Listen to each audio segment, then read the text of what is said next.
Good morning, everyone. This reading always just has such a cozy, in the best sense of the word, feeling to me.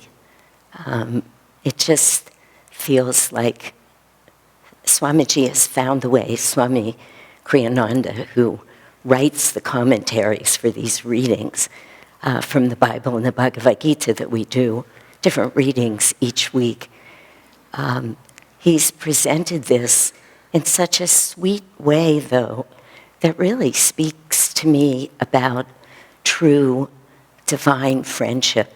I mean, true unconditional love. He says somewhere in there, I won't have the words exactly right now, but God will wait. And he really encourages us in the reading in the Gita and again in Swami's commentary to do it in our own way, at our own time. There actually really is no other way to grow spiritually. I think in all of my years of counseling people, really first and even still as a physician and then as a minister, light bearer, I think the question or the issue that comes to me the most through people is, how can I show these truths to my friend, my partner, my spouse, my children, in just so many different ways?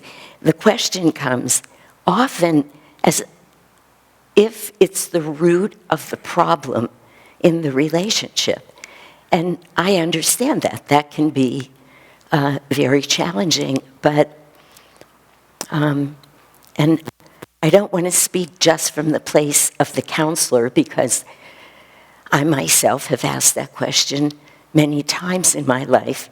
But many years ago now, I came to what I thought was at least part of the best answer, which is live the teachings. Just live them. Because when you live them, you are putting out to the best of your ability the vibration of truth, as much as each of us can approximate that. And it's always that vibration that really affects anybody else. It's never the words. If anybody in this room has ever been able to convince anybody to change their mind about how they feel spiritually, or to buy into a path, really change the depths of their thinking or feeling just through words, I actually want to hear about it, because I would love to be able to present that argument. Now, many of you know, and I'm looking out at many of my friends who are counselors, that doesn't mean we don't answer questions or that we don't provide other ways of looking at things when people ask. But that's never really what changes people's mind. I think this is where that saying, never argue about religion or politics, it's just, we don't change that easily. But if we're living near a vibration that feels, that draws us, that calls to us, that touches our heart, not that just makes sense. When things just make sense, we might go for a while. Whatever it is, a class, a sermon, a relationship, we'll get into it. But what holds us there is what it is that is touching our soul. Because really, whether we're aware of it or not, every one of us is on this spiritual journey wherever we are. That's why Swamiji kept saying, and the Gita kept saying, see where you are. Truth invites, it doesn't command. But the thing about truth is that it can't command. It's simply, if we're telling the truth, it cannot be in the form of a command. It's not the nature of truth. The nature of truth is that it's a vibration. It has a certain resonance to it. it simply is. That's why Swami could say with such assurance, God will wait for you. Of course God will wait. God is truth. That's what it is. God is joy. God is wisdom. That's what the affirmation said. And in that state of perfection, it's just there, being, and then we make choices, consciously or unconsciously, about how closely we want to attune ourselves to that truth. This talk, which is a favorite of mine, not the talk, but the reading, always comes right after we celebrate the anniversary of the discipleship of Swami Kriyananda. Hence, our... Okay, thank you. We'll just switch early here. Okay. So it's always right around the disciple. Okay. We just got a note telling us, because we're having these sound problems, and talk about vibration. I mean, having that constantly come into the temple here really changes the vibration. So they sent us a note saying, don't think you have to bend to the microphone. Wherever the sound people put it, leave it there. So I'll let them fight it out, but I'll just stand here. Anyway, on September 12th, it's the anniversary of the day that Swami Kriyananda not only met Paramhansa Yogananda, but became his disciple. He took discipleship vows the same day. And then, without reliving the whole celebration that we did the other night, which was rather extraordinary, and fortunately is on our website, so everybody can in fact see it. When I was speaking before about truth being a vibration and nothing else, that's why we can't approach it intellectually. Master never taught, Master being Paramhansa Yogananda, he never taught his disciples intellectually. He put out a vibration. He called to their soul, literally, through his vibration. And then each of them, each of us, would meet him wherever they could meet him, because we can all only meet our teachers at the level of our own consciousness. The good news is they're holding the vibration of truth. They hold it, but we come in and we might not be able to hear the whole truth. Swami Kriyananda used to say he would watch all the time when disciples of Master would sit and listen to a talk that Master gave or something he said to them. And they would each respond in their own way, having heard what they heard. And it was all different. And I feel it. Anybody who's taught felt it. You give a talk, you teach a class, you do this. I walk outside and somebody says to me, I can't believe you spoke about that. That is exactly what I needed to hear. And sometimes I say to myself, did I say those words? But I realized it doesn't matter. That was the vibration that people tuned into. We all are where we are, and we're absorbing as much truth as we can. So back to the celebration.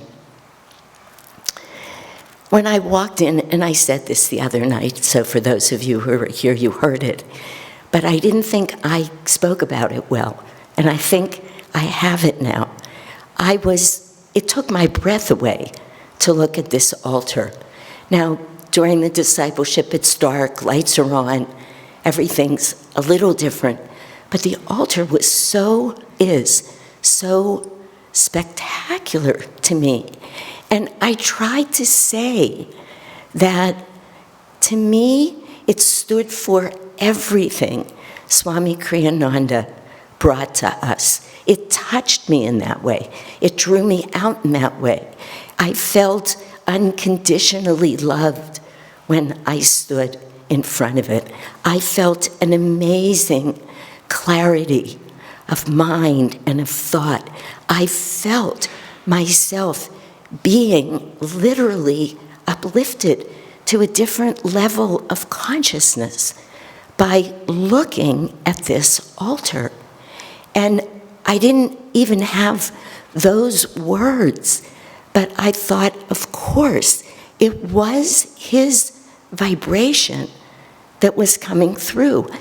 Of course, not to take anything away from the people who built the altar, because they had to be that attuned. But it wasn't flower by flower. Every once in a while it is. A flower is up there and it's like, where did that flower come from? It's so remarkable.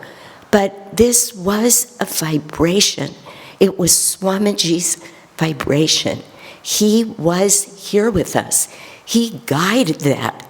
It's like when Yogananda said to Swamiji the first day he met him, "Did you like my book?" Because Swamiji had read Autobiography of a Yogi.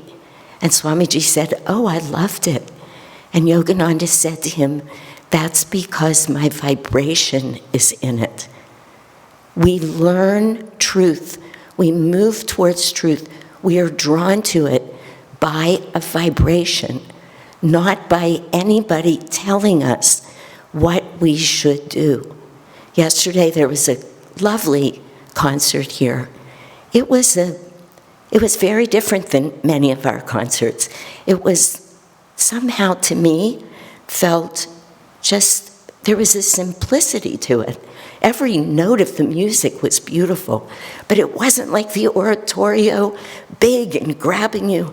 It had a very different vibration, and I was sitting towards the back. And we have, one could say they're beautiful, and many musicians here. They are great musicians. I was sitting with somebody, and he said to me, "Is Tandava going to play yet another instrument?" I mean, it was just watching him. You know, whether it's the harmonium, the guitar, he played a violin. I don't know if it was a recorder or what it was that he came out with, but anyway, it was like, and beautifully. And the voices and the harp. It's just, you know, we could talk about that. But at one point, Karen and a few other people were up here singing. The music was beautiful, but I was drawn to her, into her eyes, with such clarity and uplifted energy. I felt the music left. There was nobody else in this room for almost 2 solid minutes. You can't imagine what that felt like. Later, late last night, I said to her, "I felt so connected to you, but I misspoke," because, again, it was the truth that was coming through, the purity of the vibration of the music. That's what truth does. It comes, and I was there, and I assume she was there, because you can't connect otherwise like that. I can only imagine the state of consciousness of the people who put the altar together. You can't go there otherwise. You're meeting in a place that transcends personality, that transcends rationality, that transcends the duality that we are destined to be drawn into. We are, in a way, the nature of the human condition, that we are here as part of a dual state, and that's fine. That's exactly what we're doing. The whole of the spiritual path is exactly about learning our lessons for ourselves. It's not learning somebody else's lessons. The lessons are the beauty of the path, assuming we are doing all we can do, that we are asking that our energy be drawn up, that our consciousness be raised, that we are opening our hearts in a state of joyous receptivity. Then you walk out and you feel. This altar is Swamiji coming to us. He was here with us. Lahari and Biraj wrote us a note, everybody who was involved in the program, after the program, late that night. It just said, sublime, one word, because Swamiji came. He came in the words that were read, in the music that was sung, in the altar that was created, in the souls who were up here channeling all of that, because truth is a vibration, and it is our job to attune ourselves. Yes, of course, we're part of this dual reality. There couldn't be any existence otherwise. It would be impossible. Everything would be one. In order for there to be material existence, in order for there to be this opportunity for souls to grow, there's got to be duality. That's why in Master's poem, Samadhi, which describes that state of oneness with the divine, the first line, vanish the veils of shade and light, or light and shade. Vanish the veils of light and shade. Vanish them. He's talking about samadhi. And then the last lines, samadhi, bliss. But without them, we wouldn't be in existence here. So it's not, there's no problem that we're working through these. In fact, it's precisely why we're here. It's precisely why we have these opportunities. But we need to keep saying to ourselves, how am I going to attune myself? Where do I want my consciousness when I'm listening to Swami Kriyananda's music? Do I want my mind to be wandering? Do I want to be noticing what the musicians are wearing? Whatever. No. Get in each note, note by note by note, because this is precisely why these teachers came. There are so many stories on our path that are perfect examples of God inviting us, not commanding us. Our entire path is that. I realized yesterday when I was reading the story again in the autobiography of a yogi. I won't tell it, I referred to it the other night, but there is a story where Yogananda decides he needs to go out into the Himalaya to have an experience of samadhi. He's living with a fully realized teacher, and he says, I need to go into the mountains. And his teacher says, it's in, I don't have the exact words right now, but it's in the consciousness of a fully realized being, not in the inert mountains, that you'll find self-realization. But Yogananda, who's a young man, he wasn't even Yogananda then, he was Mukunda still, decides he didn't hear that. So he says to him again, to his teacher, to an avatar, no, I need to go. And then Yogananda says many years later when he's writing the book that Sri Yukteswar, who's his teacher, vouchsafed no reply.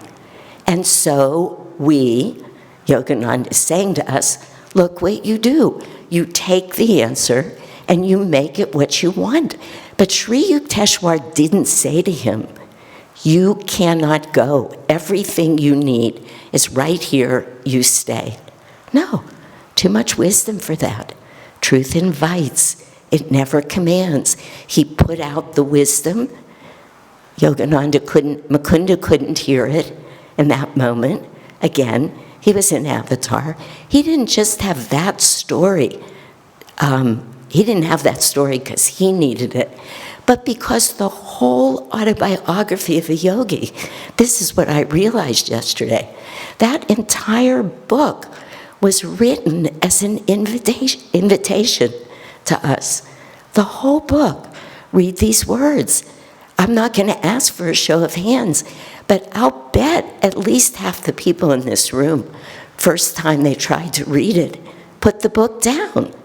Through the first chapter, you're invited page by page by page. Can you accept this? Will you go on to page 6? Will you go on to page 7?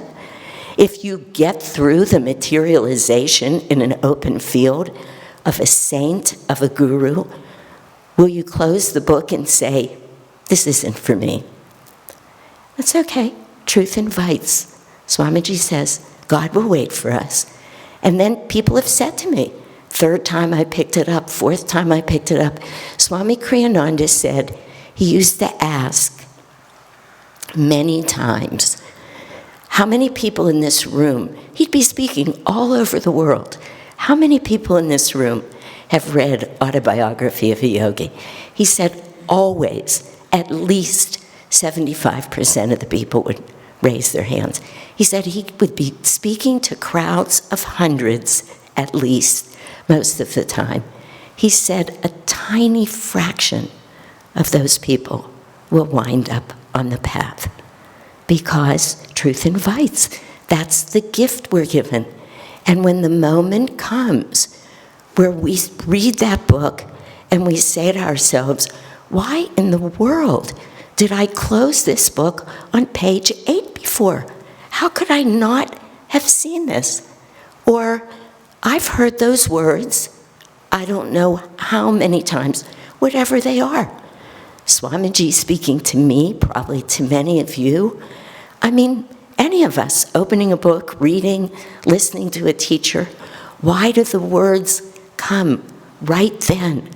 Because we have raised the level of our consciousness right then to the point where we can receive it.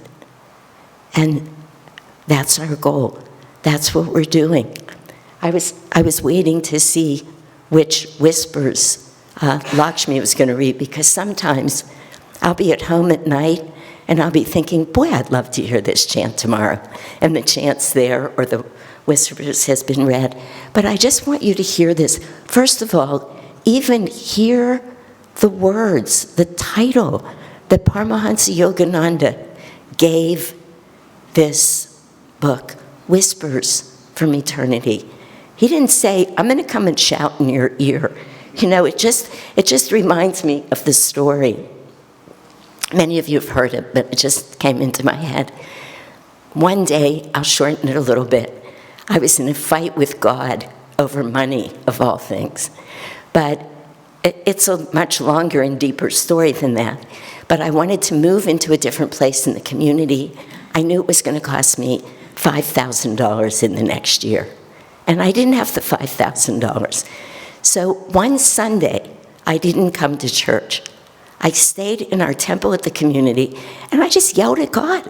I just yelled at him 4 hours. Where are you? Why am I supposed to move, but you're not taking care of me? Where's the miracles? I was talking like that. I was so insolent. I just can hardly believe it. I go to my mailbox. Literally 2 hours later, this is a true story. I open it up. There's a letter there from friends of mine who live in Boston with a check for $5,000 and a note that says, we don't want you to have to worry about money. They wrote a lot more about how they've watched me be generous with other people's money. Here's $5,000. I felt like Yogananda must have been laughing hysterically. But here's the thing. I call them up and I say, no, I cannot accept this money for you. No way. I'm a physician. I can make good money. I'm not the person who needs money. I fought, and then right in the middle of the fight comes this thought, Shanti, how did you think God was going to answer your prayer? Did you think he was going to be sitting here in your living room waiting for you, handing you the check for $5,000? You know, we just have to keep our eyes open and our ears open. And in this case, what it means is the heart. You know, this is why Sri Yukteswar said, you cannot put one foot in front of the other on the spiritual path until you open your heart to the devotion of God. Why is that? Because he's saying, until you are raising your energy high enough, this is an energetic, this is a soul call. This isn't this physical body. We're talking about our energetic being. You bring it up to that chakra, that energetic place that's expansive, that's not of the material world anymore. So you can hear God calling you.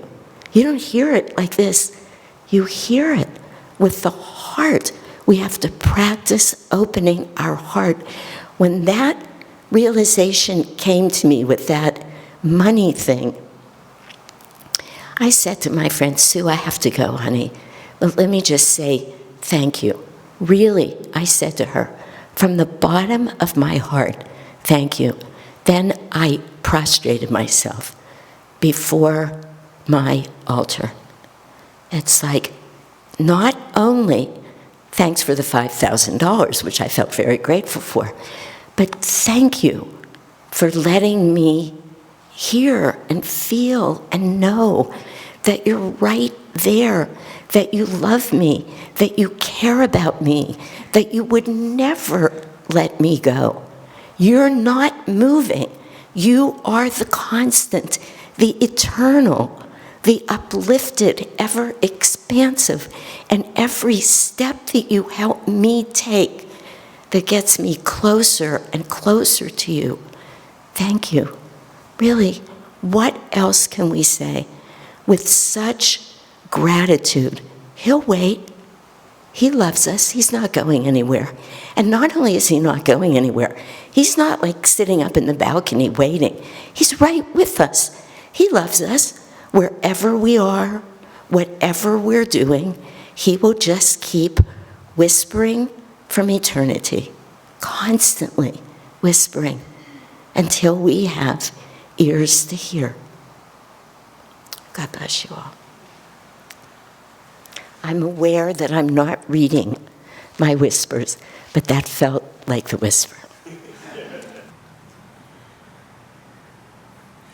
God is life, God is joy, life is God's, life is joy. God is life, God is joy, life is God's, life is joy.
Life is joy.